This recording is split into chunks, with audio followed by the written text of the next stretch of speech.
वचन कहता है जागते रहो और प्रार्थना करते रहो। सो आज पड़ोसी को बोलना कि आज सोने का दिन नहीं है, परंतु आज जागते रहना है, वचन को सुनना है। वो वचन तुझे एक इफेक्टिव मसीह बनाएगा। आमीन। कौन सा मसीह? इफेक्टिव या सोने वाला मसीह? कैसे विश्वासी बनना चाहते हो? वो विश्वासी जो परिस्थिति में अपना पैर रखे तो परिस्थिति डर के भाग जाए। जब शैतान आपको देखे ये लड़का नहीं, लड़की नहीं है, परंतु ये परमेश्वर का सर्वशक्तिमान परमेश्वर का बेटा है, बेटी है, उसके हाथों में परमेश्वर ने उस अधिकार को दिया है, वो सांपों और बिच्छुओं को अपने पैरों के तले कुचलने का अधिकार दिया है। जब शैतान आपको देखे, वो आपको ना देखे, परंतु उस परमेश्वर के उस बेटा और बेटी को देखे। सो कैसा मसीह बनना है? इफेक्टिव मसीह। कैसा? पड़ोसी को देख के बोलिए, इफेक्टिव मसीह बनना है। वो नाम के लिए क्रिश्चियन नहीं, जो संडे चर्च जाते हैं और बाकी 6 दिन अपने मन के अनुसार चलते हैं, परंतु ऐसा मसीह जो 365 दिन हम परमेश्वर की इच्छा के अनुसार और परमेश्वर के वचनों के ऊपर चलते हैं और शैतान के हर एक गढ़ को नीचे गिराने वाले मसीह हो। जब परिस्थितियां आपके सामने आए, परिस्थिति डर जाए आपको देखते हुए। ऐसा मसीह बनना चाहते हैं? शत्रु भाग जाए आपको देख के। सच में ये सर्वशक्तिमान परमेश्वर का बेटा है और बेटी है, क्योंकि परमेश्वर ने आपको अधिकार दिया है सांपों और बिच्छुओं को अपने पैरों के तले कुचलने का। अपने पैर को देख के बोलिए, परमेश्वर ने मुझे अधिकार दिया कि इस पैरों के तले मैं शत्रु की हर एक योजना को मैं नाश कर सकता हूं, मैं नाश कर सकती हूं। उस परमेश्वर ने मुझे अधिकार दिया है। एक बार फिर जितने लोग पहली बार आए हैं अपने हाथों को उठाएंगे। अगर आप फर्स्ट टाइम आए हैं एक बार हाथों को उठाएंगे, जोर से तालियों को बजाएंगे। चर्च मैं आप सबका स्वागत करना चाहती हूं। जो पहली बार आए हैं, अगर आप अपने पैरों में खड़े हो जाएंगे। जो पहली बार आए हैं, अगर आप खड़े हो जाएंगे, मैं आपको देख सकती हूँ और कलीसिया भी आपको देख सकते हैं। एक बार जोर से तालियों को बजाएंगे जवान लोगों के लिए, जो परमेश्वर एक बड़ी भीड़ को भवन में लेके आ रहा है, सबके लिए धन्यवाद करेंगे, तालियों को बजाएंगे।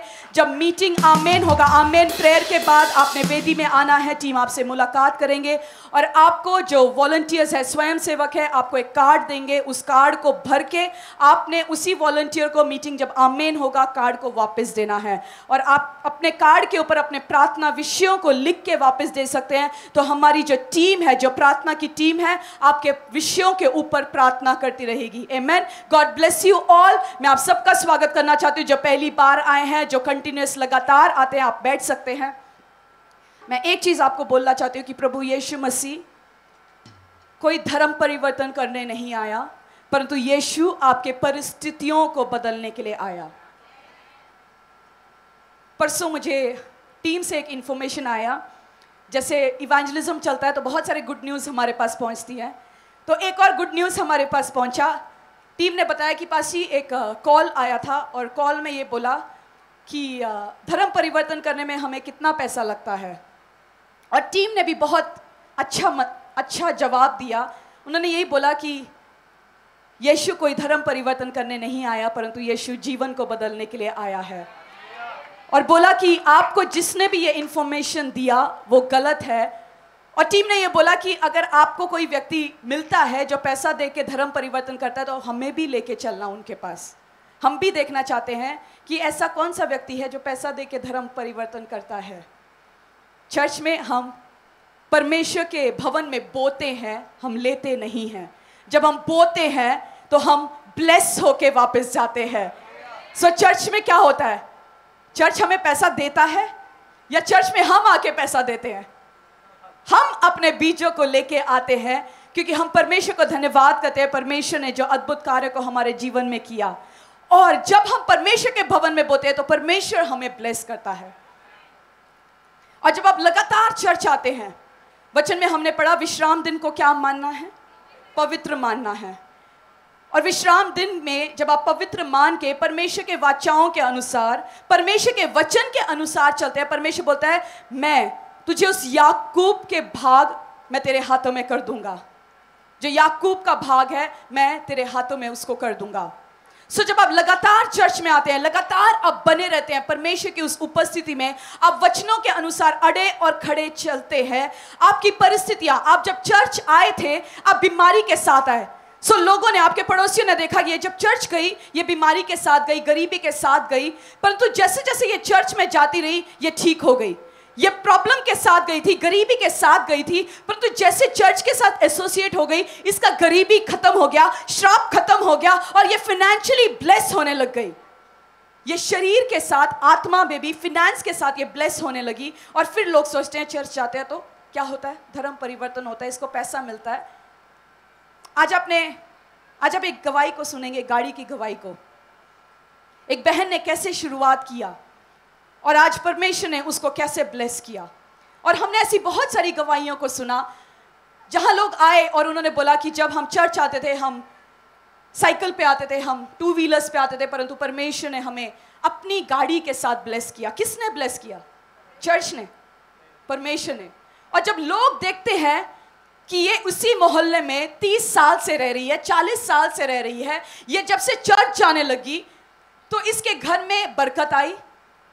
ये टू व्हीलर में जाती थी, पहले ऑटो में जाता था, फिर साइकिल खरीदा, फिर स्कूटी खरीदा और आज इसने गाड़ी खरीदिया। सच में चर्च ने इसको पैसा दिया होगा। सो ये बोलते धर्म परिवर्तन हो गया, क्यों? चर्च ने पैसा दे दिया। चर्च पैसा नहीं देता, चर्च कोई धर्म परिवर्तन नहीं करता, चर्च कोई ज़बरदस्ती नहीं करता किसी को भी आने के लिए। आप अपने स्वयं इच्छा के साथ आते हैं, अपनी आशीष को लेके जाते हैं, ब्लेस होके जाते हैं और फिनेंशियल ग्रेस के साथ आप वापस आते हैं, बड़ी टेस्टिमनीज के साथ आप वापस आते हैं। आज भी आपने 2 गवाही को सुना, सेम गवाही। कौन सी गवाही थी? वो पानी वाली गवाही। वो बहन जो उसी मोहल्ले में 3 साल से रह रही है, 3 साल से पानी नहीं आ रहा। उसके पड़ोसियों ने उसको देखा 3 साल से उसी प्रॉब्लम के साथ जा रही है। और उसके बाद एक दिन क्या हुआ, उसने जब विश्वास का कदम उठाया, उसने तलवार को उठाया। कौन सा तलवार? वचन का तलवार को उठाया और उस नलके को बोला कि आज तो पानी आएगा इसमें से। तो क्या हुआ? पानी आया। और एक और बहन की सेम गवाही, उसने बोला परमेश्वर जब मूसा उस पत्थर के सामने खड़ा हुआ, उसने कमांड किया और तूने पानी को भेजा, मैं भी आज उस तलवार को भेजती हूं और मैं विश्वास करती हूं कि पानी इसमें से आएगा। दोनों सिमिलर गवाहियां। किसने किया? किसने किया? वो 3 साल से वो बहन उसी मोहल्ले में रहती है। आस पड़ोस के लोग क्या कहते होंगे? धर्म परिवर्तन कर दिया, धर्म परिवर्तन कर दिया। या उसने अपनी गवाही में क्या बोला कि मेरे पड़ोसियों ने बोला कि क्या तेरा सर्वशक्तिमान परमेश्वर ये काम कर सकता है। उसने तलवार को भेजा, वो 2-धारी तलवार को भेजा, वो 2-धारी तलवार जो कभी भी खाली हाथ वापस नहीं आएगा। सो जब आप ऐसी परिस्थितियों में जाते हैं, आपने जुबान के उस तलवार को नहीं उठाना, आपने वचन के तलवार को उठाना और वचन को भेजिए, क्योंकि वो वचन कभी भी खाली हाथ नहीं आता है। पर प्रॉब्लम यह है, हमें पता होना चाहिए हमारे सिचुएशन के लिए हमारा तलवार कहाँ है, उस सिचुएशन के लिए कौन सा तलवार हम इस्तेमाल करें। आप बीमार हैं, शारीरिक बीमारी में आप जा रहे हैं और आपने भेज दिया फाइनेंशियल ब्लेसिंग का तलवार। आपको कौन सा तलवार भेजना है? आपको चंगाई का तलवार भेजना है। बोलना है परमेश्वर तूने बोला तेरे कोड़े खाने से मैं चंगा हो गया। तूने बोला परमेश्वर उस स्त्री ने जो 12 साल से लहू से पीड़ित थी, उसने बोला मैं विश्वास के साथ अगर यीशु को छू लूंगी तो मैं चंगी हो जाऊंगी। उसके विश्वास ने उसको चंगा किया। आपने उसी तलवार को उठाना और बोलना है कि यीशु तू चंगा करने वाला परमेश्वर है। मुझे याद है जब मैं नए नए विश्वास में थी, 1-2 महीना ही कुछ हुआ था, और जब मैंने उस चैप्टर को पढ़ा जहां पे परमेश्वर ने लाल समुद्र को 2 भागा किया, मुझ में एक डाउट आया कि परमेश्वर क्या सच में तूने लाल समुद्र को 2 भागा किया होगा। और मैं अपनी स्कूटी में थी, मैं स्कूटी चला रही थी और मैं परमेश्वर से बात किए जा रही थी और बोलती परमेश्वर कैसे किया होगा तूने, लाल समुद्र को 2 भागा कैसे किया। और लाल समुद्र को 2 भागा किया, उसमें से इजरायली लोग निकल गए और फिरौन की सेना उसी लाल समुद्र में डूब के खत्म हो गई। और मैं परमेश्वर से बात किए जा रही थी, तुरंत बारिश होने लगी और मैंने देखा, मैं स्कूटी में थी, जहां तक मेरा स्कूटी का आगे का पहिया था वहां तक बारिश नहीं है, परंतु आगे के पहिए के सामने बारिश और पीछे बारिश नहीं। मैं अमेज्ड हो गई। मैंने बोला सच में परमेश्वर, जब हम तुझसे पूछते हैं तू करके दिखाता है। अमेज्ड हो गई कि कैसे हुआ, मेरी स्कूटी के आगे के पहिए तक बारिश नहीं है और आगे के पहिए के सामने जबरदस्त बारिश हो रही है। और मैंने उस दिन परमेश्वर बोला, सच में परमेश्वर तू लाल समुद्र को दुभागा करने वाला परमेश्वर है। वो परमेश्वर आपको प्रूव करके दिखाएगा। और जब मैंने इन दोनों गवाहियों को सुना, जो दोनों लेडीज ने उस पानी की गवाही को दिया, और फिर मैंने याद किया कि परमेश्वर तूने मैं मुझे याद दिलाया था कि कैसे परमेश्वर तू लाल समुद्र को दुभागा करता है। विश्वास का कदम उठाइए। कैसा कदम? विश्वास का कदम। और परमेश्वर के उस तलवार को उठाइए, वो दो धारी तलवार है, उसको भेजिए, वो खाली हाथ वापस नहीं आएगा। कई बार हम सोचते हैं कि हम चर्च लगातार जा रहे हैं, इतने साल हो गए हम विश्वास में आ रहे हैं, पर मेरे जीवन में कोई चेंजेस नहीं हुआ। हम मसीह में आने के बाद यीशु मसीह को अपने उद्धारकर्ता परमेश्वर के रूप में हमने स्वीकार कर लिया, फिर भी मेरे लाइफ में चेंजेस नहीं है। इतनी सारी गवाहियों को मैं कंटिन्यूस सुन रहा हूं, फिर भी मेरे जीवन में गवाही नहीं है। आज मैं आपको बताऊंगी कि लाइफ में ऐसे नेचर और कैरेक्टर होते हैं जो हमें चेंज करना पड़ता है, जिसके लिए हमारे जीवन में गवाही उत्पन्न हो। क्योंकि वचन तो सच्चा है। वो वचन क्या है? सच्चा परमेश्वर है। वो बीज जो है बोया जाएगा, परंतु जो भूमि में, जिस भूमि में बोया जाएगा, उस भूमि के ऊपर निर्भर करता है वो कैसे फलों को लेके आएगा। आज प्रचार हो रहा है, आप में से बहुत सारे लोग आमेन करके उसको रिसीव करेंगे, और बहुत सारे लोग, हो सकता है, मैं विश्वास करती हूँ आज 100% लोग चेंज होके जाएंगे, परंतु कुछ लोग फिर भी अपने मनों को कठोर करके बैठे हैं कि परमेश्वर क्या तू कर सकता है। आज बोलिए, परमेश्वर सच में तू कर सकता है, सच में तू कर सकता है। और परमेश्वर बोलिए, परमेश्वर अगर मेरे जीवन में कोई ऐसा नेचर, कोई ऐसा कैरेक्टर हो जो मुझे चेंज करना है, क्योंकि तेरा वचन तो सच्चा वचन है, वो 100 फोल्ड्स ब्लेसिंग्स को लेके आता है, वो प्रतिफल को पैदा करता है। तो तेरा वचन तो सच्चा है, मेरे जीवन में फल क्यों नहीं उत्पन्न हो रहा? और जो वचन आज मैं बोने जा रही हूं आपके बीच में, वो मैंने नहीं प्रिपेयर किया, वो पवित्र आत्मा ने मुझे दिया ताकि मैं आपके बीच में ये वचन को बोल सकूं। परसों रात तक, फ्राइडे रात तक मैंने एक वचन को तैयार किया कि मैं आपके बीच में आके बोल सकूं, और शुक्रवार रात को पवित्र आत्मा ने मुझे बोला कि ये वचन नहीं प्रीच करना, तुझे कोई और वचन प्रीच करना है। और पवित्र आत्मा ने मुझे वो वर्ड दिया जो मैं आज आपके बीच में बोलने जा रही हूँ। और मेरा विश्वास है कि आज आपका नेचर और कैरेक्टर चेंज होगा, आप सेम वापस नहीं जाएंगे। आमीन। कितने लोगों को करेला पसंद है? कितने लोगों को करेला पसंद है? कुछ लोग इसीलिए नहीं हाथ उठा रहे कि पासी आज किचन टीम ने कहीं करेला तो नहीं बनाया, आज किचन टीम करेला तो नहीं बनाया। फिर एक बार हाथ उठाएंगे, कितने लोगों को करेला पसंद है? अरे बहुत अच्छा है,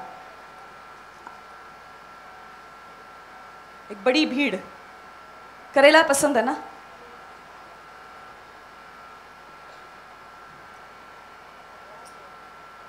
बच्चों को क्यों नहीं पसंद होता? कितने बच्चों को करेला पसंद है?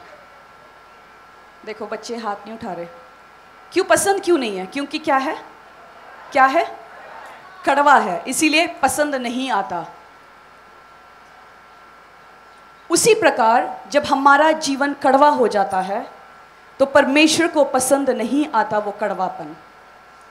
और लेडीज जब करेला बनाती है तो उसका क्या निकालती है? पहले क्या निकालती है? उसका कड़वाहट निकालती है, उसको तैयार करने के लिए। क्यों? कड़वा चीज किसी को पसंद नहीं है।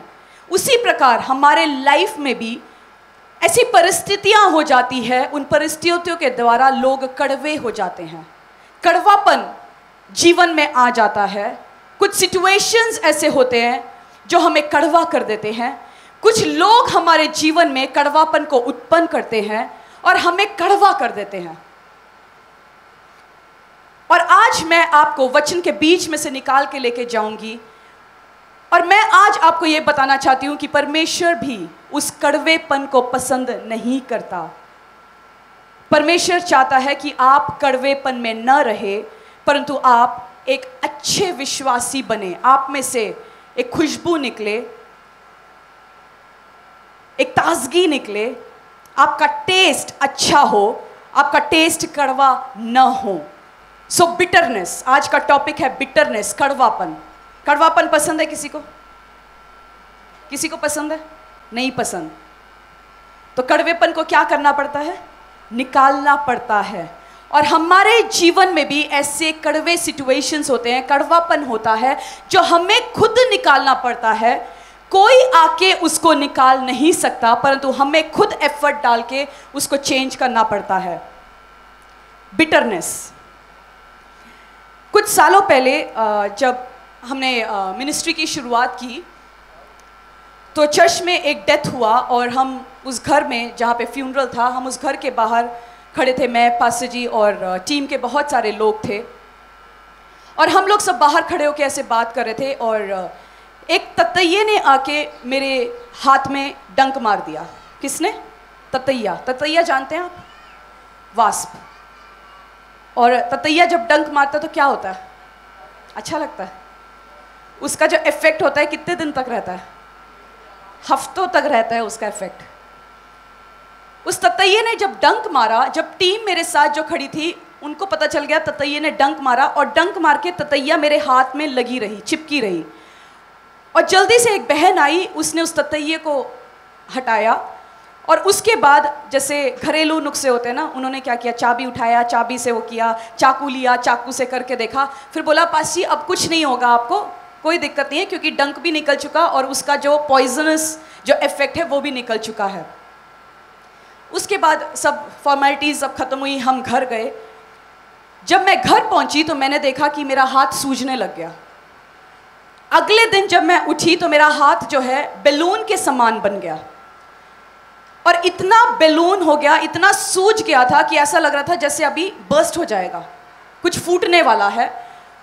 इतना ज़्यादा हो गया था कि मुझे डॉक्टर के पास दिखाना पड़ा, और डॉक्टर ने बोला कि इसको ट्रीट करना पड़ेगा दवाइयों के द्वारा और टेस्ट करना पड़ेगा, क्योंकि कई बार जब ततैया डंक मार जाता है, डंक रह जाता है, तो आपके ब्लड वेसल्स को वो खराब कर सकता है, आपके जो वेन्स है उसको खराब कर सकता है, ब्लड वेसल्स को वो खराब कर सकता है।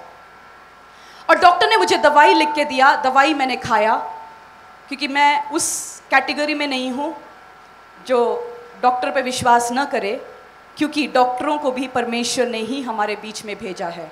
सो साइंटिस्ट, सर्जरीज भी एक ऐसा चीज़ है जो आप अंडरगो करके एक लॉन्गर लाइफ स्पैन को आप अपने जीवन में ले सकते हैं। सो लोग बोलते हैं कि हम सर्जरी नहीं करवाएंगे, हम डॉक्टरों के पास नहीं जाएंगे, हम दवाई नहीं करेंगे।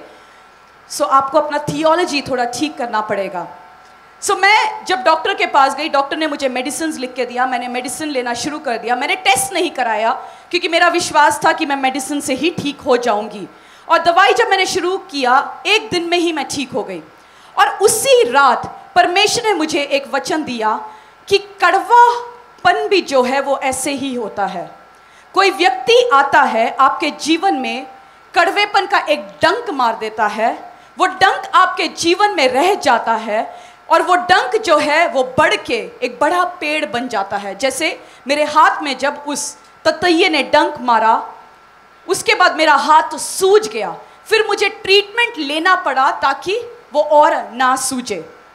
सो हमें भी जब कड़वापन हमारे जीवन में आता है, हमें भी ट्रीटमेंट लेना है उस कड़वेपन से हटने के लिए, क्योंकि वो कड़वा जड़ जो आपके बीच में बोया गया है या बोया जाएगा, मैं बोल रही हूं आगे बोया जाएगा भी। कोई व्यक्ति आपके जीवन में बो सकता है, परिस्थितियां बो सकते हैं, लोग आके बो सकते हैं। सो जो बीज बोया जाएगा आपको ट्रीट करना है ताकि एक कड़वा पेड़ आप ना बने। कोई बनना चाहता है कड़वा पेड़? कड़वा करेला कोई बनना चाहता है? नहीं बनना चाहते, परंतु आपको उस कड़वेपन को निकालना पड़ेगा अपने आप, और पवित्र आत्मा आपको हेल्प करेगा कि आप आपके जीवन में से उस कड़वेपन को हटाएं। कड़वापन कैसे आता है, बिटरनेस कैसे आता है? जब सिचुएशंस आपके खिलाफ गई, या किसी लोगों ने, किसी व्यक्ति ने आके आपको कुछ बोल दिया और आपको दुख लगने लगा, अरे इस व्यक्ति ने मुझे ऐसे क्यों बोला। उसने एक बार बोला, उसने 2 बार बोला, उसने 10 बार बोला। उसके बाद जैसे ही आप उस व्यक्ति को देखते हो तो क्या होता है? आपको गुस्सा आता है। वो व्यक्ति सामने आ रहा है तो आप मुड़ के इस तरफ चले जाएंगे। बीज कहां से बोया गया? फर्स्ट बीज बोया गया, उस व्यक्ति ने आपको कुछ बोला, आपको बुरा लग गया। अगर कोई व्यक्ति आके आपसे कुछ बोले तो 2 ऑप्शंस हैं आपके पास, या तो उसको दिल से ले लो, या उसकी बातों को सुन लो और जो आपके जीवन में चेंजेस लेके आना, उस चेंजेस को लेके आओ। अगर वचन के अनुसार है तो उसको दिल से मत लगाइए, क्योंकि जब आप दिल से लगाने लगेंगे तो वो कड़वेपन का बीज आपके दिल में बो चुका है और वो एक बड़ा पेड़ बन जाएगा और फिर आपको ट्रीट करना पड़ेगा। सो ऑप्शन क्या है? या तो हम उसको दिल से ले ले, या कोई बात नहीं, इट्स ओके कह के हम उसको छोड़ दें। कौन सा ऑप्शन बेटर है? दिल से लेना या छोड़ दो? आज आप चर्च में आए, किसी बहन ने बोला कि तूने आज बस में आगे नहीं बैठना, तू पीछे बैठ जा। आपने उसी टाइम उस बहन से झगड़ा कर लिया। आप चर्च में आए, एक फायर भरी प्रेयर मीटिंग में आपने अटेंड किया, पर आप फिर भी सेम गए। क्यों? क्योंकि बहन ने जो आपको बोला आपने बुरा मान लिया, आप उस कड़वेपन के साथ बैठे रहे, आप कुछ भी रिसीव नहीं कर पाए। अगर आप कड़वे होके बैठे रहेंगे, आप लाइफ में कुछ भी रिसीव नहीं कर पाएंगे। एक कड़वा व्यक्ति कभी भी लाइफ में कुछ रिसीव नहीं कर पाता। परंतु अगर आपको लाइफ में रिसीव करना है, आपको अपने जीवन से उस कड़वाहट को दूर करना है। सो मैंने आपको बोला कड़वापन कैसे जीवन में आता है। किसी व्यक्ति ने आपको कुछ बोला, सिचुएशंस आपको कड़वा बना देता है, गरीबी आपको कड़वा बना देता है, आपका पास्ट हर्ट, किसी ने आपके साथ बुरा किया, वो सिचुएशन आपको कड़वा बना देता है। आपके प्रियजन की मृत्यु हो गई, वो मृत्यु भी आपको कड़वा कर सकता है।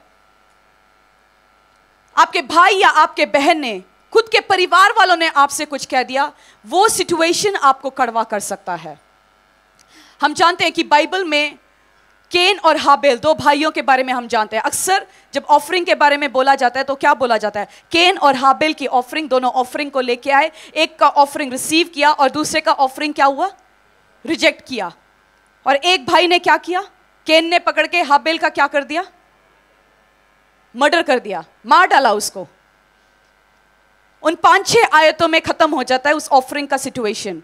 बट जब हम उसको मनन करते हैं, आप ये जान पाएंगे कि वो डेथ, वो मर्डर क्यों हुआ। एक्चुअली वो इसीलिए हुआ क्योंकि केन के हृदय में कड़वाहट थी हाबेल के प्रति। केन के हृदय में क्या था?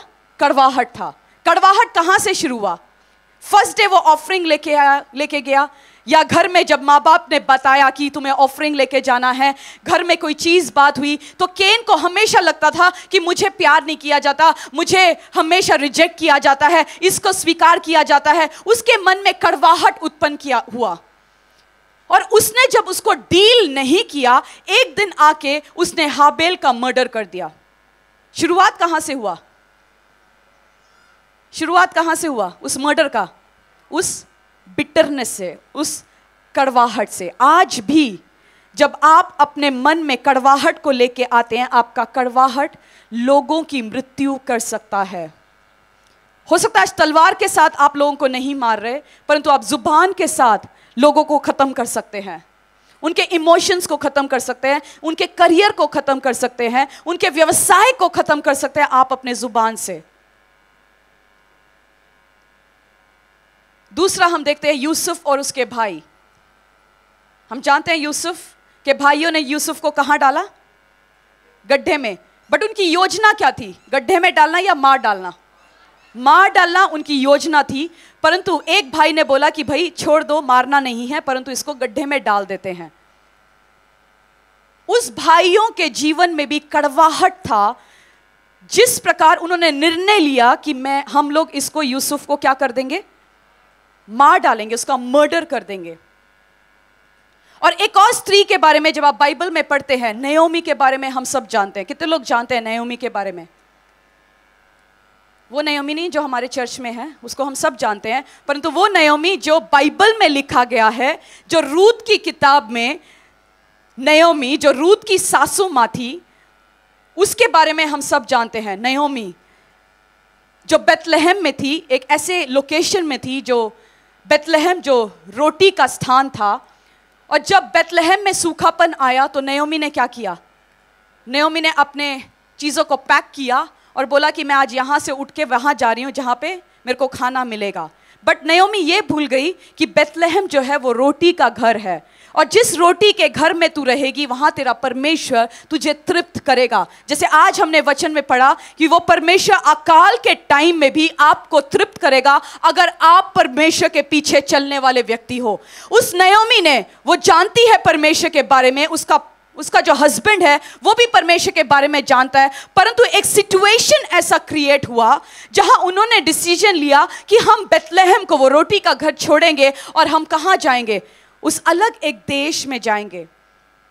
और नयोमी गई अपने हस्बैंड के साथ, अपने बच्चों के साथ, और उस रोटी के घर को छोड़ के एक अलग देश में जाके रही, और फिर वहां से सब कुछ खत्म करके वो वापस बेतलहम में उसको दोबारा आना पड़ा। नयोमी गई थी अपने हस्बैंड के साथ, अपने बच्चों के साथ, अपने उस प्रॉमिस लैंड से वो गई उस स्थान में, परंतु आई वापस कैसे? 2 बहुओं के साथ। बच्चे मर गए, दोनों बेटे मर गए, हस्बैंड मर गया, और वापस आई वो कड़वाहट के साथ। क्यों? नयोमी जब वापस आई और लोग उससे बात करते थे तो नयोमी ने बोला कि भाई मेरे को तुम नयोमी मत बुलाओ, क्योंकि मैं मारा हूं, परमेश्वर ने मुझे कड़वेपन से डील किया है। मतलब उसका जीवन इतना कड़वा हो गया, टू द पॉइंट उसने ये डिसीजन ले लिया कि मुझे नयोमी मत बुलाओ, मुझे क्या बुलाओ? मुझे मारा बुलाओ। मारा का मतलब है कड़वापन, कड़वाहट। मुझे मारा बुलाओ क्योंकि मैं क्या हो गई? मैं कड़वी हो गई। Lord has dealt me bitterly. English की बाइबल में लिखा है Lord has dealt me bitterly, इसलिए मुझे तुम नयोमी मत बुलाओ, मुझे मारा बुलाओ। सो नयोमी भी क्या हो गई थी? कड़वी हो गई। सिचुएशंस ने उसको क्या किया? सिचुएशंस ने क्या किया? उसको कड़वा बना दिया। सो मैंने क्या बोला? लोग आपको कड़वा बना सकते हैं, एक ग्रुप मिलके आपको कड़वा बना सकते हैं, सिचुएशंस आपको कड़वा बना सकते हैं, आपका भाई, आपका बहन, उसका रवैया आपको कड़वा कर सकता है, बट उस कड़वेपन में नहीं रहना। आपको डील करना है, आपको ट्रीट करना है, आपको एवरी डे परमेश्वर के सामने, परमेश्वर की उपस्थिति में बैठना है। परमेश्वर बोला है, परमेश्वर अपने जुफा से मुझे धोकर शुद्ध कर। जब दाऊद ने बोला कि परमेश्वर जुफा से धोकर मुझे शुद्ध कर, दाऊद ने ये बोला परमेश्वर क्लीन मी, मुझे साफ कर, शुद्ध कर, मेरे सोच विचारों को शुद्ध कर, मेरे हृदय को शुद्ध कर, और परमेश्वर आपको शुद्ध करेगा। आमीन, आमीन। और कड़वाहट कैसा होता है पता है आपको? बिटरनेस कैसा होता है? एक कैंसर होता है, एक कैंसर होता है। वो एक छोटा सा बीज तो बोया गया, परंतु वो बढ़ के एक कैंसर के समान बन जाता है। और जब कैंसर होता है तो क्या होता है? डॉक्टर क्या करते हैं? उस पोर्शन को काट के फेंक देते हैं। क्यों? कैंसर धीरे धीरे क्या है? दूसरे ऑर्गन्स को भी खराब करना शुरू कर देता है, वो बढ़ता जाता है। सो कड़वाहट भी, बिटरनेस भी आपके जीवन में जब आएगा, अगर आप डील नहीं करेंगे, आपके शरीर के अलग अलग अंगों को भी वो खराब करना शुरू कर देगा। और मैं आज आपको बताऊंगी कि कैसे वो शरीर के अंगों को भी खराब करता है। कितने लोग तैयार हैं सुनने के लिए? एक वचन को पहले पढ़ेंगे, हिब्रानियों की पुस्तक 12:14 से। हिब्रानियों की पुस्तक 12:14 से। अगर वर्शिप टीम में से कोई भी एक व्यक्ति पढ़ ले, हिब्रानियों की पुस्तक 12:14-15।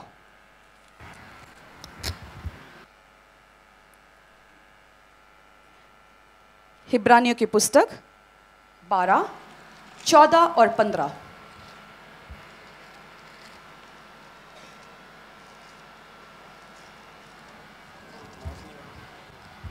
जिसको भी मिल गया जल्दी से पढ़ दीजिए। हिब्रानी पुस्तक 12, 14 और 15। सबसे मेल मिलाप रखो और उस पवित्रता के खोजी हो जिसके बिना कोई प्रभु की कदापि न देखेगा। ध्यान से देखते रहो, ऐसा न हो कि कोई परमेश्वर के अनुग्रह से वंचित रह जाए या कोई कड़वी जड़ फूट कर कष्ट दे और उसके द्वारा बहुत से लोग अशुद्ध हो जाएं।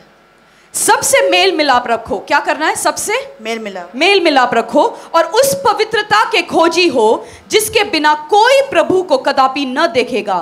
ध्यान से देखते रहो, ऐसा न हो कि कोई परमेश्वर के अनुग्रह से वंचित रह जाए या कोई कड़वी जड़ फूट कर कष्ट दे।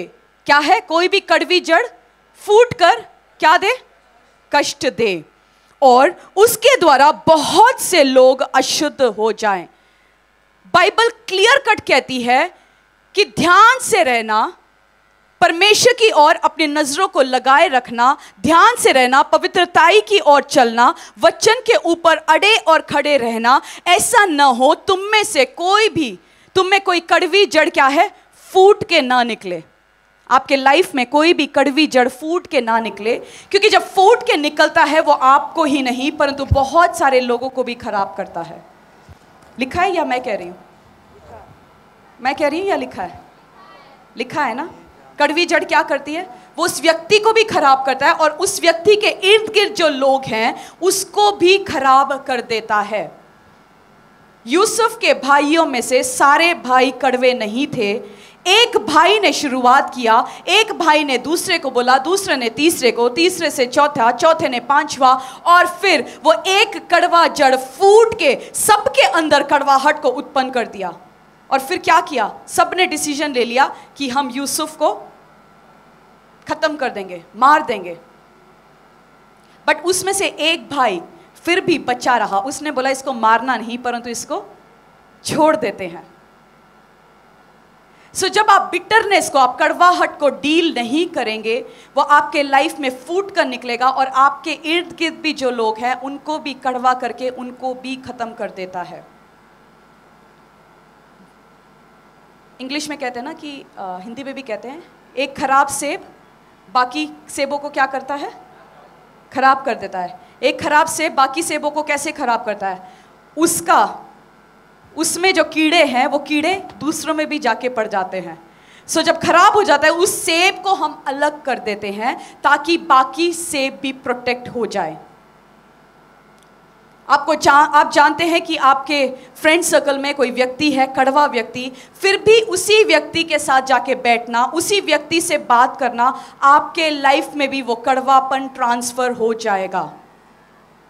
आप चर्च जा रहे हैं और आपका दोस्त, आपका मित्र कह रहा है तू क्यों चर्च जा रहा है, तू हर संडे जा रहा है, हर बुधवार जा रहा है, तेरा लाइफ तो अभी तक चेंज नहीं हुआ, कोई चेंजेस तो आया नहीं, क्या फायदा तेरा जाने का।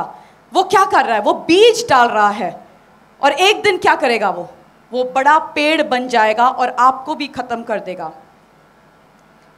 एक मेगा चर्च का पास्टर, उन्होंने अपने प्रचार में एक दिन ऐसे बोला कि जब भी कोई नए व्यक्ति मेरे चर्च में आते हैं और जब टीम जाके उनसे मिलती है, टीम जाके सबसे पूछती है कि भाई आप किस चर्च से आए, क्यों आए, वहाँ से क्यों आए। ऐसा तो नहीं है कि आप एक जीवित चर्च नहीं था, अगर आप जीवित चर्च से वहाँ से यहाँ आए तो क्यों हुआ, ऐसे क्या सिचुएशन हुआ। और उन्होंने बोला अगर कोई भी व्यक्ति कड़वाहट के साथ कलीसिया में आता था तो मैं उसको वापस भेजता, मैं बोलता था जाओ आप उसी चर्च में जाके बैठना, आप यहाँ नहीं आके बैठना क्योंकि आपका जगह वहाँ पे है। उस पास्टर ने क्या बोला? वो व्यक्ति कैसे आया?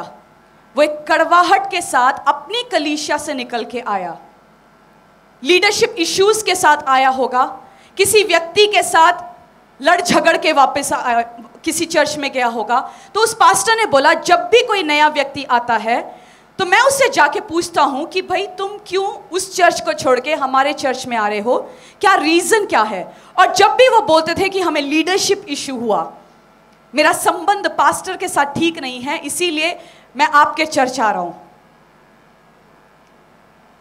मेरे उस भाई के साथ, मेरे उस बहन के साथ रिश्ता ठीक नहीं है, इसीलिए मैं चर्च को चेंज करना चाहता हूँ, इसीलिए मैं उस चर्च नहीं जा रहा, मैं इस चर्च में आ रहा हूँ। उस पास्टर ने बोला, ब्रदर बेटर है कि आप वापस उसी चर्च में जाके बैठे। क्यों? पहला, पास्टर अपने भेड़ों को बचा रहा था। क्यों? अगर वो व्यक्ति आके उस चर्च में आके बैठता तो वो व्यक्ति क्या करता?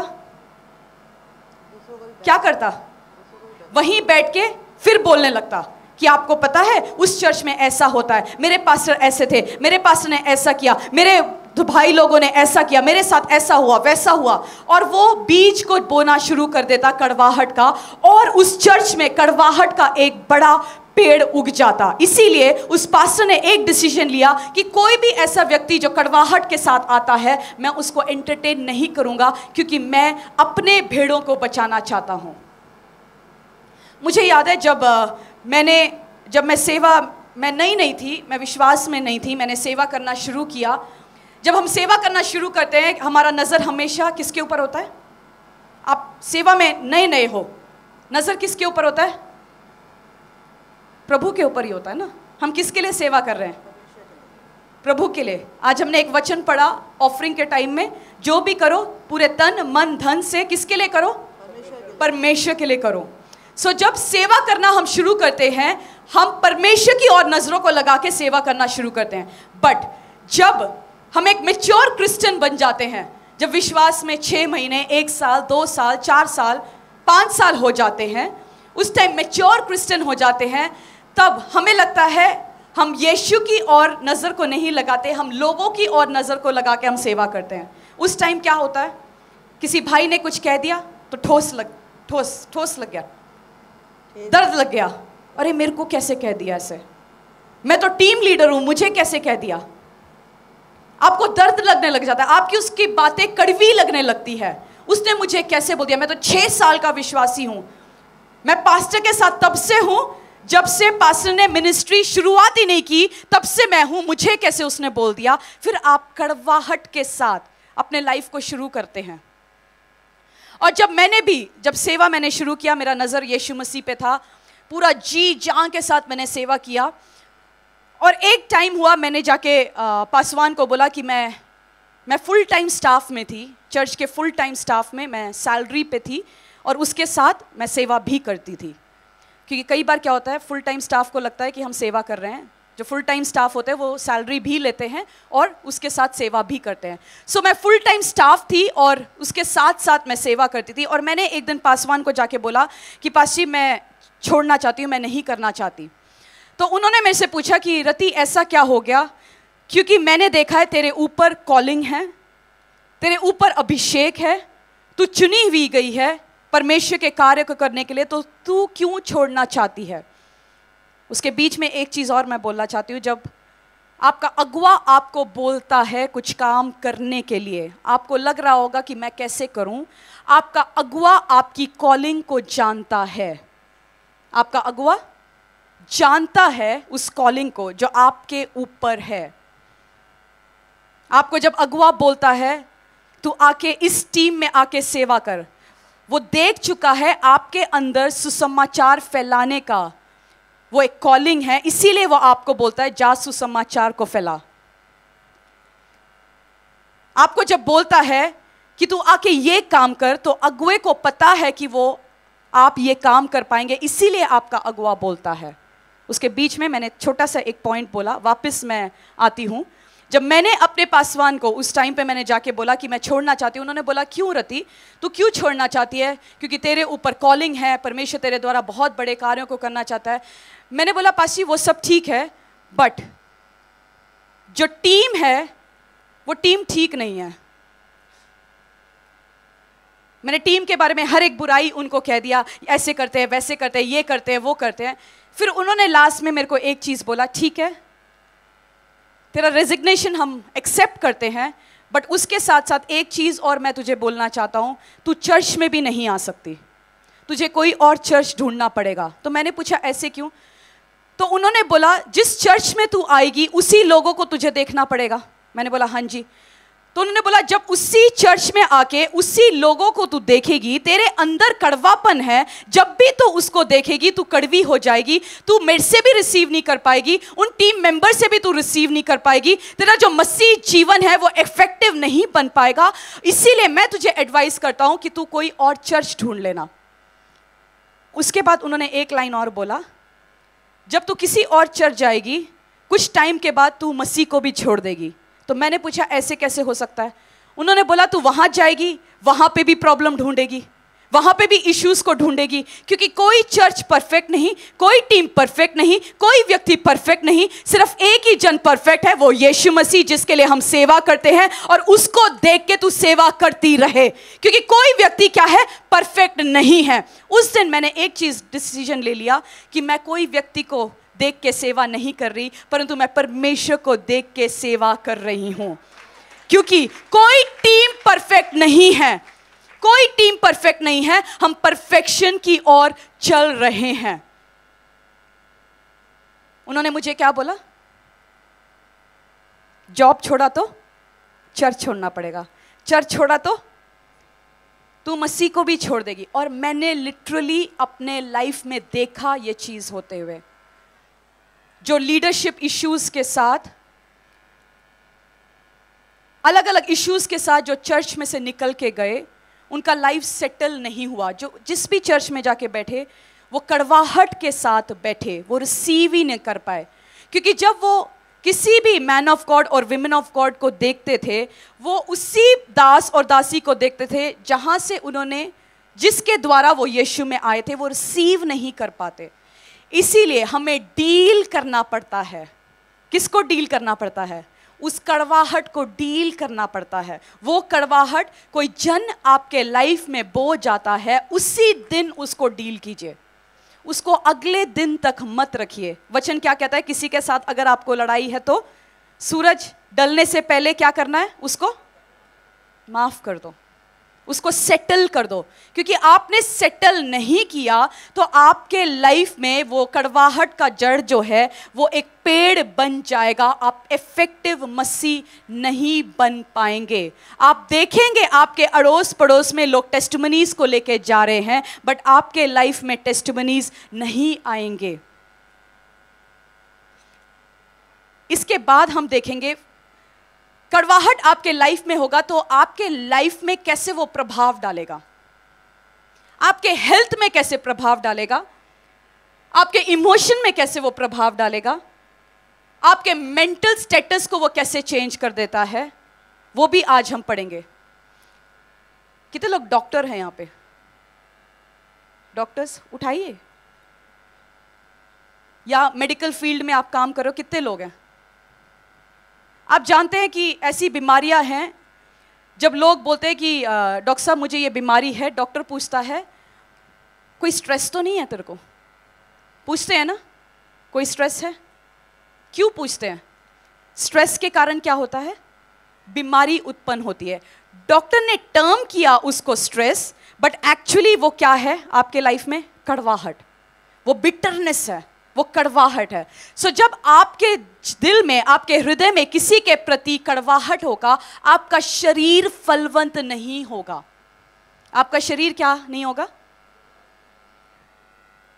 पुराने टाइम में जब, बहुत पुराने टाइम में जब लेडीज किसी पतली लड़की को देखते थे, वो बोलते थे कि तू ऐसे सूखती क्यों जा रही है? बोलते थे ना, सूखती क्यों जा रही है, खुश रहा कर, सूखती क्यों जा रही है। एक व्यक्ति सूखता क्यों है?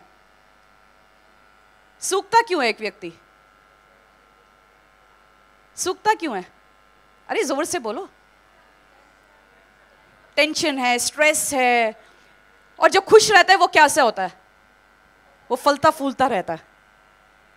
लेडीज बोलते ना, अगर मैं पानी भी पी लूं तो मैं मोटी हो जाती हूं, हवा भी चला जाता है तो हम मोटे हो जाते हैं, ऐसे भी बोलते हैं ना। सो स्ट्रेस है, डिप्रेशन है, टेंशन है, वो क्या कर जाता है? एक व्यक्ति को सुखा देता है। कड़वाहट आपके लाइफ में होगा किसी के प्रति, वो उस व्यक्ति को के ऊपर प्रभाव नहीं डालता, परंतु वो व्यक्ति जो कड़वा हो रहा है उसके ऊपर वो प्रभाव को डालता है। वो व्यक्ति सूखता सूखता सूखता जाता है, वो फलवंत नहीं हो पाता, वो सूखता जाता है। इसलिए वचन कहता है अपने हृदय को, दाऊद कहता है मुझे जुफ्फा से धोकर तू मुझे शुद्ध कर, मुझे क्लीन कर। क्या क्लीन करना है? मेरे शरीर को क्लीन करना है? नहीं, मेरे हृदय को तू साफ कर। हृदय को कौन साफ कर सकता है? परमेश्वर साफ कर सकता है। क्या हृदय से क्या साफ करना है? वो अशुद्धताओं को साफ कर, वो कड़वाहट को साफ कर, किसी के प्रति मैं जो कुड़कुड़ाता हूं उसको साफ कर परमेश्वर।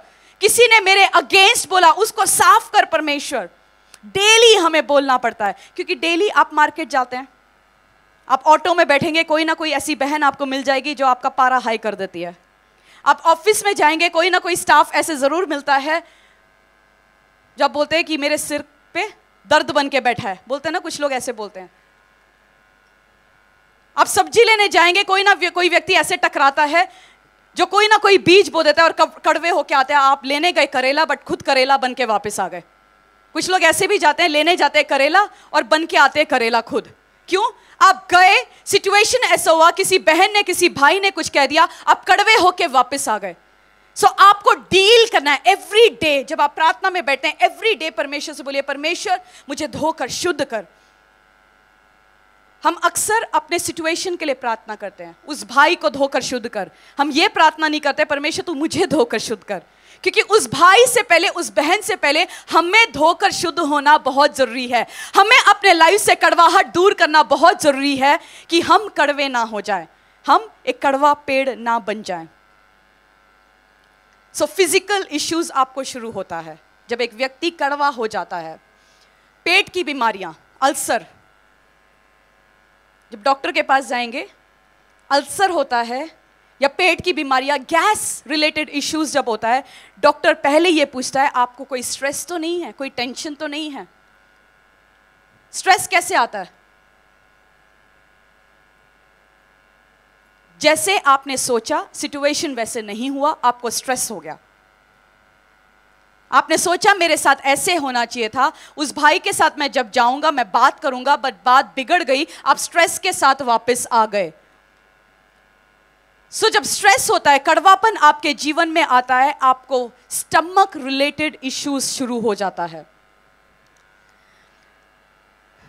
फिर मैं अपने लाइफ से एक और एग्जाम्पल दूंगी, क्योंकि मैंने अपने लाइफ में से ये एक इश्यू को डील किया, इसीलिए मैं आज आपके सामने प्रचार कर सकती हूँ इस सिचुएशन को लेके। जब मैं विश्वासी थी, मेरे को एक बार सेकेंड बेबी के बाद 1 साल हो गया, जब अभिषेक पैदा हुआ, 1 साल के बाद मुझे टाइफाइड हो गया और लगातार 6 महीने में टाइफाइड रिलैप्स होता गया। आप जानते हैं जब टाइफाइड रिलैप्स होता है तो शरीर कमज़ोर होता रहता है। मैं 70 किलो की थी और मेरा वेट हो गया 45 किलो। कितना? 70 किलो से 45 किलो।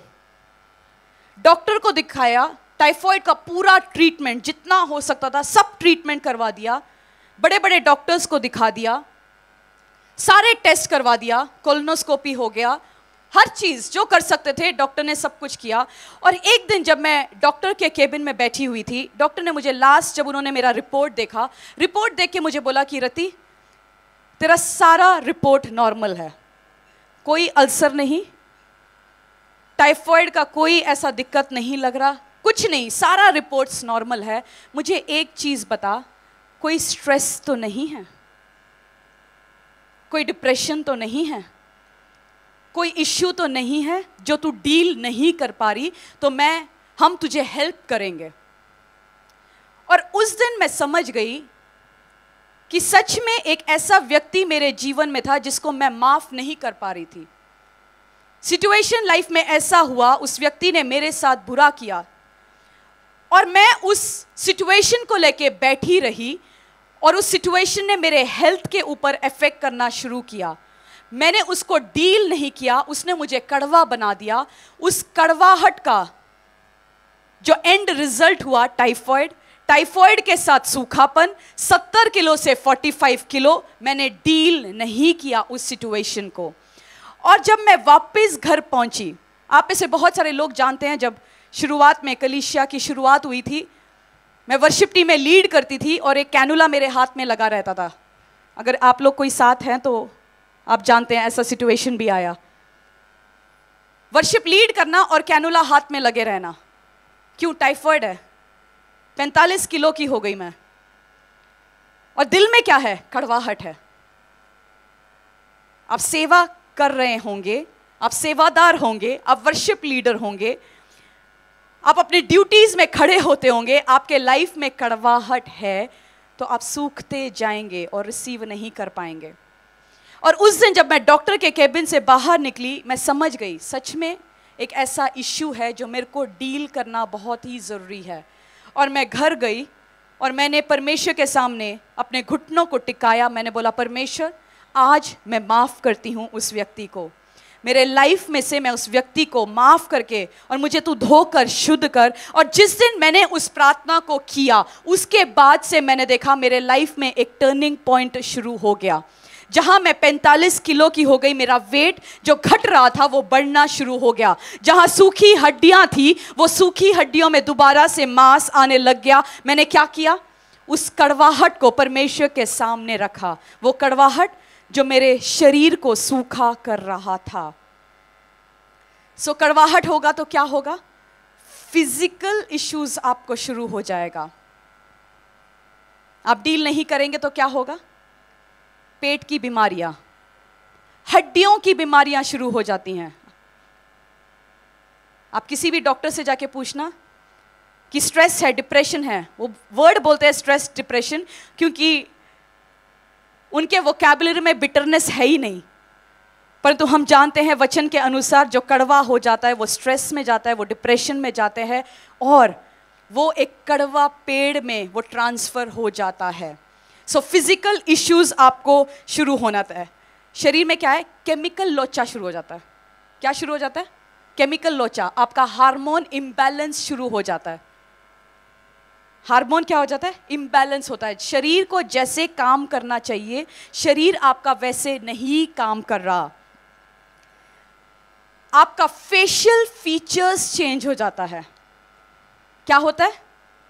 आपने देखा है कुछ लेडीज जैसे जैसे उम्र बढ़ता है, मसीह नहीं, जो विश्वास में नहीं है, मसीह नहीं है, जैसे जैसे वो बूढ़े होते जाते हैं, उनका फेशियल एक्सप्रेशन जो है, फेशियल फीचर्स जो है, वो खतरनाक हो जाता है। देखा है आपने कभी? होता है ना, कुछ लेडीज को आप जब देखते हैं तो आपको डर लगता है। बच्चे बोलते हैं ना, नहीं नहीं मेरे को उनके पास नहीं भेजना। क्यों? मुझे उनको देख के ही डर लगता है। क्यों? सिचुएशन से जैसे जैसे वो गई, वो सिचुएशंस उनको कड़वा बना देती है। नयोमी सिचुएशन में से गई, सिचुएशन ने नयोमी को क्या किया? कड़वा बना दिया। सो लेडीज, जब आप सिचुएशन में जानते हैं, आप चाहते हैं वो सिचुएशन आपको कड़वा न करे, परंतु आपका फेस हमेशा चमकता रहे, मुस्कुराता रहे, और आपका चेहरे से परमेश्वर का नूर हमेशा चमकता रहे। आप कड़वे होते जाएंगे, आपका फेशियल फीचर्स जो है वो चेंज होता जाएगा। क्या होगा? जो आपका चेहरा है वो खड़ूस होता जाएगा। हिंदी में कहेंगे तो क्या होगा? पर मेरा विश्वास है temple of the most high God church के हर एक लेडीज हमेशा मुस्कुराते रहेंगे। मुस्कान उनके जीवन का हिस्सा होगा। शाइन, आनंद, जॉय आपके जीवन का हिस्सा होगा। सिचुएशंस आपको कड़वा नहीं बनाएंगी। सिचुएशंस क्या नहीं करेगी? आपको कड़वा नहीं बनाएंगी। और मैंने बताया आपको शरीर, बोन इश्यूज शुरू हो जाता है जो व्यक्ति कड़वा हो जाता है। उसी के साथ साथ स्पिरिचुअल इश्यूज शुरू हो जाता है आपको। आप प्रार्थना में बैठेंगे, आपको लगेगा परमेश्वर मुझसे बात ही नहीं कर रहा। क्यों? जो वचन हमने पढ़ा, क्या वचन क्या था? उस पवित्रताई में चलते रहो, परमेश्वर के वचन में चलते रहो। जब कड़वाहट जीवन में होता है, आप परमेश्वर की उपस्थिति में बैठेंगे, आपको लगेगा प्रेजेंस ही नहीं है। क्यों प्रेजेंस क्यों नहीं है? क्योंकि वचन कहता है यदि वो भाई या बहन जिसको तू धरती पे देखता है, तू उसको माफ नहीं कर सका, तू उसके साथ रिश्ता नहीं बना सका, तो मुझसे कैसे तू प्यार कर सकता है जिसको तूने देखा ही ना हो? वचन क्या कहता है? जिस भाई और बहन को तू इस धरती में देखता है, जब तू उससे प्यार नहीं कर सकता, उसके साथ मेल मिलाप नहीं कर सकता, तो तू मेरे से प्यार कैसे कर सकता है जिसको तूने कभी देखा ना हो? तुझे उस भाई और बहन के साथ कड़वाहट है, तो तू मेरे साथ अच्छे रिश्ते को कैसे निभा सकता है? सो स्पिरिचुअल कॉन्सिक्वेंस क्या है? आप घंटों बैठे रहिए, एक टांग में खड़े हो जाओ, 2 टांगों में खड़े हो जाओ, दंडवत कर लो, कुछ भी कर लो, बट आपको प्रेजेंस महसूस नहीं होगा। क्यों? क्योंकि आपके लाइफ में कड़वाहट है। इसीलिए दाऊद कहता है, परमेश्वर जुफा से मुझे धोकर शुद्ध कर। जो प्रार्थना हर एक विश्वासी को डेली करना पड़ता है। क्या करना पड़ता है? डेली करना पड़ता है। आप वचन पढ़ेंगे, आपको लग रहा है वचन मेरे से बात नहीं कर रहा। आत्मिक कॉन्सिक्वेंस मैं बता रही हूं। मैंने आपको फिजिकल कॉन्सिक्वेंस बताया, अब मैं आत्मिक, जो स्पिरिचुअल कॉन्सिक्वेंस है। चर्च में किसी भाई या बहन के साथ आपका कोई बात हो गया, और लोग अक्सर क्या करते हैं? चर्च आना बंद कर देते हैं। क्यों? उस भाई ने मुझे पिछले संडे ऐसे किया, इसीलिए मैं इस संडे चर्च नहीं आऊंगा। स्पिरिचुअल कॉन्सिक्वेंस क्या हुआ कड़वाहट का? चर्च आना बंद हो गया। उस भाई ने मेरे साथ ऐसे किया, इसीलिए मैं इस हफ्ते चर्च नहीं आऊंगा। इसका मतलब आप चर्च में भाई से और बहन से मिलने आते हो, आप परमेश्वर से मिलने नहीं आते। आप कड़वाहट के साथ चर्च आते हो, आप परमेश्वर से मुलाकात नहीं करने आते। आप उस भाई और बहन से उम्मीद करने के लिए आप सोचते वो भाई और बहन मेरे को ब्लेस करेगा, आशीष देगा। सो स्पिरिचुअल कॉन्सिक्वेंस क्या है? पहला, आप प्रार्थना करेंगे, आपको लगेगा प्रेजेंस ही नहीं है। आप चर्च आएंगे बट आप जाएंगे सेम, क्योंकि आप कड़वाहट के साथ आए, आप कड़वाहट के साथ वापस गए, आप कुछ भी रिसीव नहीं कर पाए, और फिर किसी भाई या बहन ने कुछ कह दिया, हम बोलेंगे कि हम चर्च ही नहीं जाएंगे। फिर कॉलिंग टीम आपको जितना भी कॉल कर ले, आप फोन उठाना ही बंद कर देंगे। क्यों? आपका इश्यू उस भाई और बहन के साथ हुआ। फिर आप बोलेंगे हमने कॉलिंग टीम का फोन भी उठाना बंद कर दिया। क्यों? हमें उस भाई के साथ इश्यू था। सो इश्यू भाई के साथ आपने डील करना है। क्या करना है? उस कड़वाहट को लेके वापस नहीं जाना, क्योंकि वो आपके शरीर को खराब करेगा, आपके आत्मिक लाइफ को खराब करेगा, आपको डिस्ट्रॉय करेगा। और शैतान का बहुत ही एक बड़ा तलवार है, वो यूज करता है लोगों के जीवन में कड़वाहट को उत्पन्न करना। क्या उत्पन्न करना? कड़वाहट को।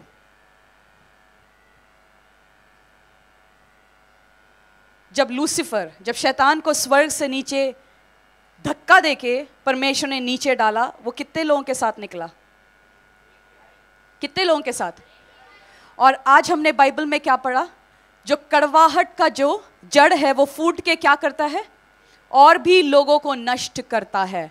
सो कड़वाहट का फूट जो है, कड़वाहट जिस व्यक्ति के अंदर होगा वो बाकी लोगों को भी कड़वा बना देता है। इसीलिए आपको डील करना है, क्योंकि आपने डील नहीं किया तो आप दूसरों को भी विश्वास में खत्म कर देंगे। और आप जानते हैं कि आपके दोस्तों में, आपके फ्रेंड सर्कल में ऐसा भाई या ऐसा बहन है जो कड़वा हो चुका है। सिचुएशन ने उसको कड़वा बना दिया है। उसको समझाना है कि तूने अपने आप को परमेश्वर के सामने रखना है। सिचुएशंस के साथ तुझे कड़वा नहीं होना, और बेटर है उस ग्रुप में से बाहर आ जाइए, क्योंकि आपको वो कड़वा कर देगा। क्या बोला मैंने? आप जानते हैं आपका फ्रेंड सर्कल जो है वो आपके विश्वास के प्रति मजाक उड़ाता है। आप सेवा करते हो, आपके सेवा के खिलाफ बोलता है। आप टेस्टिमनी देते हो, आपके टेस्टिमनी के खिलाफ मजाक उड़ाता है। उस ग्रुप में से आप अलग हो जाइए, नहीं तो क्या होगा? वो कड़वाहट का बीज आपके जीवन में बोएगा और वो फूट कर एक बड़ा पेड़ बन जाएगा, और आप भी दूसरे लोगों को कड़वा करना शुरू कर देंगे।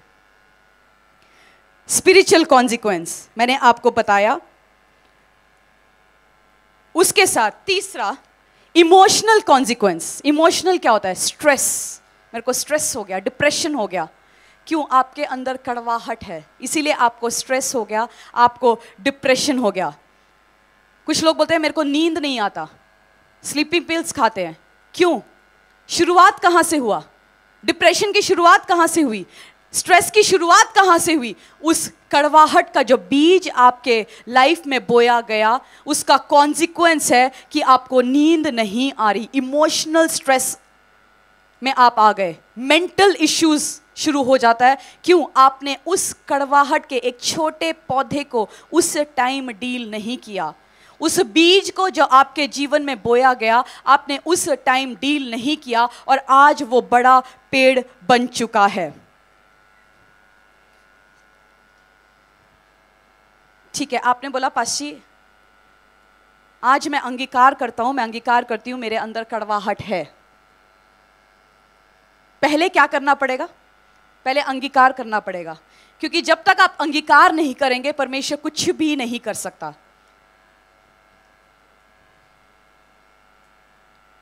जब हम बोलते हैं कि परमेश्वर हम पापी हैं, तो हम क्या करते हैं? हम अंगीकार करते हैं कि हम पापी हैं। फिर हम बोलते हैं कि परमेश्वर तेरा लहू ही हमें धोकर शुद्ध करता है। तो हम क्या कहते हैं? कि परमेश्वर तेरे लहू में इतनी सामर्थ है कि वो हमें धोकर शुद्ध करे। उससे पहले हमें क्या करना पड़ता है? अंगीकार करना पड़ता है। और जैसे मैंने आपको बोला, अपने लाइफ से पर्सनल टेस्टिमनी दिया, मैंने अंगीकार किया कि मेरे अंदर भी वो कड़वाहट था। मैंने परमेश्वर के सामने उस सिचुएशन को रखा। परमेश्वर को मैंने बोला, परमेश्वर आज मैं इस व्यक्ति को, उस भाई, उस बहन को, उस ग्रुप को, उस संगति को मैं तेरे सामने रखती हूँ और आज से लड़ाई मेरा नहीं परंतु लड़ाई तेरा है, जंग मेरा नहीं परंतु जंग तेरा है। उस टाइम से मैं फ्री हो जाती हूँ उस बिटरनेस से, उस लड़ाई से, उस झगड़े से, और मैंने परमेश्वर के हाथों में दे दिया।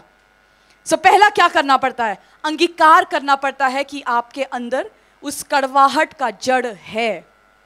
उसके बाद आपने परमेश्वर से बोला है, परमेश्वर अपने लहू से धोकर मुझे शुद्ध कर। जैसे दाऊद ने बोला, परमेश्वर अपने लहू से मुझे धोकर शुद्ध कर। वो प्रार्थना मत करना, परमेश्वर मेरा भाई, मेरा बहन कड़वा है, इसको धोकर शुद्ध कर। पहले आप अपने आप से डील करो। आपके लाइफ में जो कड़वाहट है उसको डील करो।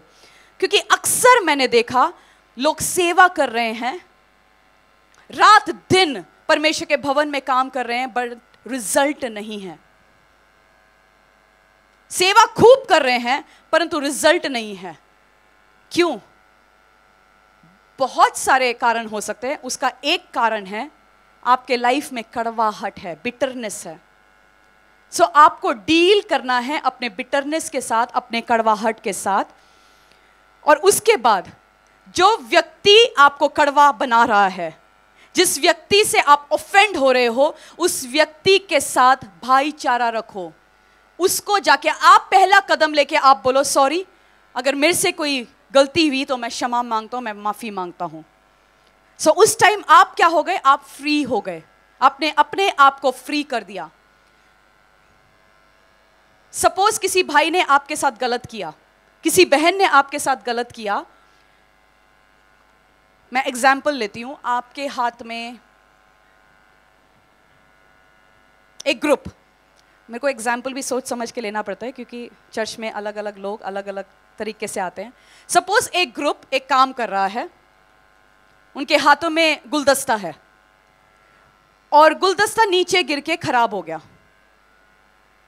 और ग्रुप में बहुत सारे लोग हैं। एक भाई के हाथ से वो गुलदस्ता गिर के खराब हो गया और किसी ने आके उस भाई को नहीं डांटा परंतु बाकी सबको डांट दिया, उस भाई से कुछ नहीं बोला।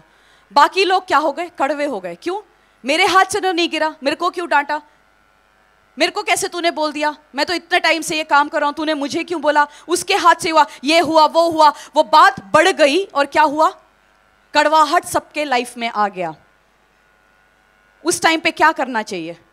उस टाइम पे आप चुप रहिए, जो बोल रहा है सुन लीजिए, उसके बाद बोलिए, सॉरी मेरे से गलती हो गई, अगली बार नहीं होगा। एक और एग्जाम्पल अपने लाइफ से मैं बताऊंगी। जब नई नई विश्वास में मैं थी और प्रभु बोझ जब हाथों में आता था, तो एक टाइम जिस चर्च में मैं बैठी थी वहाँ पे एक बहुत ही बड़ा इवेंट हुआ। और उस इवेंट में जैसे बड़े इवेंट्स होते हैं, बड़े पार्टीज़ होते हैं, शादी की पार्टी हो गई तो जो वीआईपी गेस्ट होते हैं उनके लिए अलग अलग टेबल रखा जाता है। आप जानते हैं ना, जैसे स्पेशल गेस्ट होते हैं तो उनके लिए क्या होता है? टेबल रखा जाता है।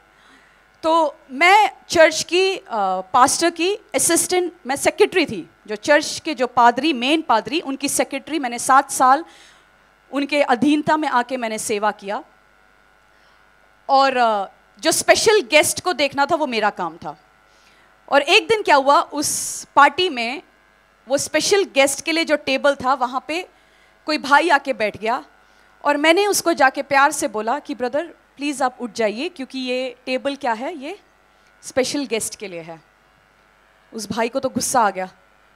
मैं तो पास्टर के साथ शुरुआत से, जब पास्टर नहीं था, मैं तब से उसके साथ था, और तूने मुझे इस टेबल से उठा दिया। तो कल की आई हुई लड़की, तेरे पास अधिकार कैसे हुआ? किसने तुझे वो अधिकार दिया कि तू आके मुझे बोल पाई इस टेबल से हट जा? होता है ना ऐसे, बहुत सारे सेवादारों को ये सुनने को मिलता है, बहुत सारे वॉलंटियर्स को ये सुनने को मिलता है। सो उस दिन मैंने सुना, मैं सुन के चुपचाप वापस आ गई। और उसके बाद जब संडे को प्रभु भोज हो रहा था, प्रभु भोज जब मेरे हाथों में आया, मैंने प्रभु भोज को हाथों में उठाया। प्रभु भोज लेने से पहले मैं उस भाई के पास गई, मैंने बोला ब्रदर मेरे से कोई गलती हुई तो प्लीज़ आप मुझे माफ़ कर दीजिए। गलती किसकी थी, मेरी या उस व्यक्ति की? गलती किसकी थी? उस व्यक्ति की। बट माफ़ी मैंने जाके मांगा। मैंने बोला मेरे से अगर कोई गलती हुई, मेरे कहने के टोन में अगर कुछ गलत हुआ, मेरे एक्शंस में अगर कुछ गलत हुआ, तो मुझे माफ़ कर दीजिए, क्योंकि मैं तो अपनी ड्यूटी कर रही थी, मैं अपनी ड्यूटी पे थी। उस ड्यूटी पे मेरे को जो इंस्ट्रक्शन दिया गया मैं वो कर रही थी। बट अगर उसमें भी आपको लगा कि मैंने हर्ट कर दिया आपको, तो मुझे आप माफ़ कर दीजिए। मैंने अपना प्रभु बोझ उसको दिया, उसका प्रभु बोझ अपने हाथों में लिया, क्योंकि वचन में क्या लिखा है?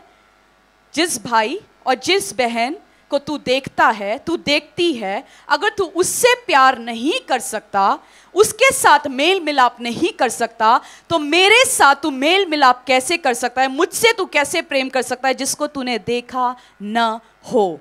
उस दिन मैंने प्रभु बोझ को एक्सचेंज किया, मैंने अपने आप को शुद्ध कर दिया और मैं फ्री होके वापस आई। मैं वापस स्टेज पे आके खड़े होके आराधना करना शुरू कर दिया।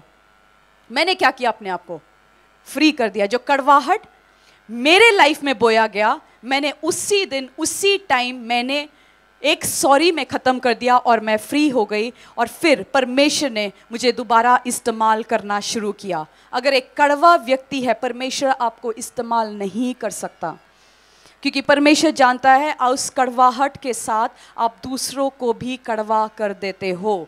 सो आइए अपने पैरों में खड़े हो जाएंगे। आज वचन के द्वारा हमने क्या सीखा?